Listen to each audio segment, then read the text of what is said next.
성체성혈 대축일에 대한 짧은 나눔은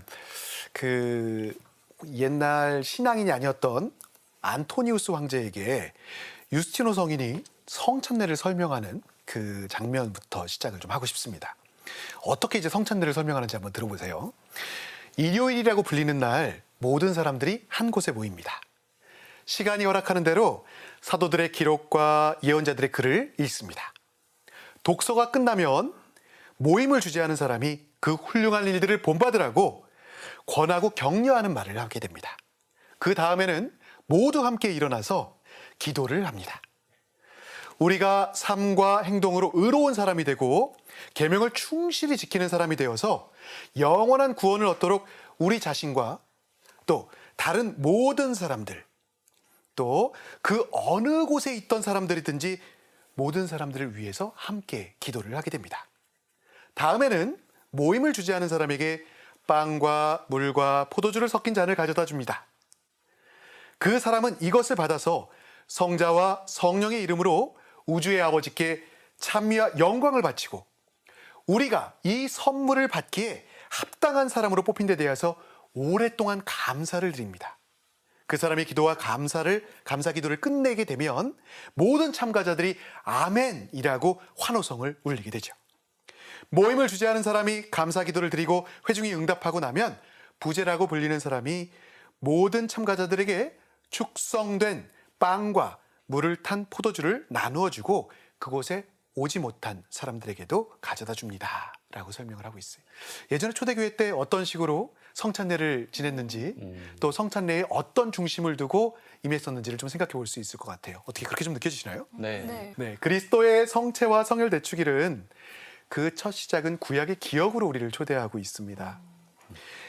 메시아를 기다리는, 그리스도를 기다리는 이스라엘 백성들의 오랜 기다림들, 하느님의 약속의 시전을 간절히 기다렸던 그들의 마음들을 바로 이 이스라엘 백성의 역사 안에서 하느님께서 함께 하시고 그 하느님의 역사하심이 그 하느님의 사랑 이야기가 바로 이 그 시초라고 설명드릴 수 있을 것 같습니다. 이집트 탈출을 위해서 희생된 어린 양의 모습처럼 하느님께서도 어린 양으로 희생되신 예수 그리스도를 통해서 그 사건을 기억하게 하시고 당신의 순환의 장면, 우리가 참 절절한 그 순환의 장면에서도 드러나는 바와 같이 아무런 죄도 없음에도 불구하고 많은 이의 죄를 속죄하기 위해서 목숨을 바치는 주님의 종의 장면들을 기억하게 하는 거죠. 사실은 우리가 생각했을 때는 우리는 속죄의식이라는 걸 하지를 않잖아요.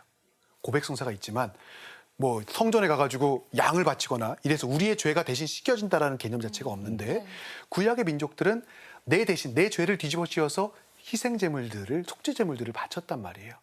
예수 그리스도께서 그래서 십자가에 못 박혀 돌아가셨다, 희생제물이 되셨다라는 게 훨씬 더 실감 있게 그들은 이해할 수 있는 거죠. 그런데 바로 그 모습을 통해서 우리의 죄를 씻어주시고 우리를 다시금 새로 나게 하셨다라는 의미들이 담겨지게 됩니다. 유다인들에게 있어서 기억과 기념이라고 하는 것, 이것이 바로 그리스도를 향한 예언들과 연결이 되어 있게 되는 것이고요. 더불어서 감사의 기도를 드린다는 것, 성부께 드리는 감사와 찬미, 아버지께 드리는 순종과 감사의 제사가 바로 성체성사로 연결이 되게 됩니다. 당신의 깊은 사랑으로 우리를 대신해서 당신께서 희생되셨고 단순한 희생에 머무는 것이 아니라 그 안에 성체와 성혈을 통해서 우리에게 다시금 오신다. 그리고 그 희생제사라고 하는 것이 바로 우리 자신에 대한 사랑 때문에 당신이 걸어가신 길이다라는 것이 다 성체성사로 결국은 연결이 되게 됩니다. 내 살은 참된 양식이고 내 피는 참된 음료다라는 말씀처럼 영적인 양식이자 생명의 원천으로서 우리에게 오는 거죠. 우리가 주일 미사를 드릴 때 당신의 말씀을 듣고 성체성사를 통해서 영적인 양식을 얻게 되고 새로 나게 되고 그러한 영적인 힘을 얻게 된다라고 하는 것도 바로 그래서 이것과 연결이 되게 됩니다. 오늘 주일에 이 말씀들을 한번 살펴보겠습니다. 신명기 말씀 첫 번째 독서 말씀에서 40년 동안 광야에서 주 하나님께서 너희를 인도하신 모든 길을 기억하여라. 너희도 모르고 너희 조상들도 몰랐던 만나를 먹게 해주셨다. 그것은 사람이 빵만으로 살지 않고 주님의 입에서 나오는 말씀으로 산다는 것을 너희가 알게 하려는 것이었다. 즉 구약의 탈출기 안에서도 일용할 양식들, 먹어야 될 양식들도 중요하지만 그것뿐만이 아니라 영적인 양식들, 말씀과 우리의 내적인 채워질 수 있는 그런 양식에 대한 강조들, 그리고 그것을 준비시키고 계셨다라는 거죠. 우리가 축복하는 그 축복의 잔은 그리스도의 피에 동참하는 것이 아닙니까? 우리가 떼는 빵은 그리스도의 몸에 동참하는 것이 아닙니까? 빵이 하나이므로 우리는 여럿일지라도 한 몸입니다. 우리 모두 한 빵을 함께 나누게 되는 것이기 때문입니다. 라는 두 번째 독서의 말씀은 예수 그리스도의 성체 성혈을 영하는 것이 내 자신이 진짜 성체를 모셔서 좋아, 정말 그 찐 사랑을 느껴서 좋아, 여기에만 머무는 것이 아니라 예수 그리스도께서 우리 공동체 안에 한 사람 한 사람 한 사람에게 모두에게 오심으로 인해서 우리가 당신을 통해서 일치를 이루게 되고 공동체를 이루게 됨을 기억하게 합니다. 복음의 예수님은 더 구체적으로 당신께서 누구이신지를 밝혀주시지요. 나는 하늘에서 내려온 살아있는 빵이다. 누구든지 이 빵을 먹으면 영원히 살 것이다. 내 살을 먹고 내 피를 마시는 사람은 영원한 생명을 얻고 나도 마지막 날에 그를 살릴 것이다. 내 살은 참된 양식, 내 피는 참된 음료. 그리고 내 살을 마시고 내 피를 마시는 사람은 내 안에 머무르게 되고 나도 그 사람 안에 머무르게 된다. 즉 당신을 영함으로 인해서, 당신을 모심으로 인해서 영적 양식에 머무는 것이 아니라 당신과 일치하게 되고 당신께서 내 안에 오셔서 당신의 모습을 담게, 당신과 함께 살아가게 초대하시고 계신다라는 거죠. 사실 요한복음의 6장 전체는 생명의 빵에 관한 말씀들로 쭉 이어져 있습니다. 즉 성체 성사가 어떠한 의미들을 담고 있는 거지, 그것이 우리에게 어떤 의미가 담겨 있는지를 절절하게 6장 전체를 통해서 설명해 주시고 계신 것이죠. 우리가 공간복음에서 최후의 만찬 장면을 보면 성체 성사를 제정하시는 것, 제자들의 발을 씻어주시는 것, 즉 가장 낮은 이의 마음으로 스승의 모범을 보여주시고 사랑의 계명을 남겨주시고, 그리고 그것을 영원토록 당신을 기억하면서 단순한 기억이 아니라 지금 마치 일어나는 것처럼, 생생하게 일어나는 것처럼 그 현재화가 바로 이 전례 안에 담겨서 우리에게 오시는 예수님, 내가 만날 수 있는 그리스도, 정말 그 사랑에 동참하고 우리도 역시 그렇게 변해갈 수 있도록 남겨주시고 또 초대해 주시고 선물로 주신 성사가 바로 이 성체 성사다라고 설명드릴 수 있을 것 같습니다.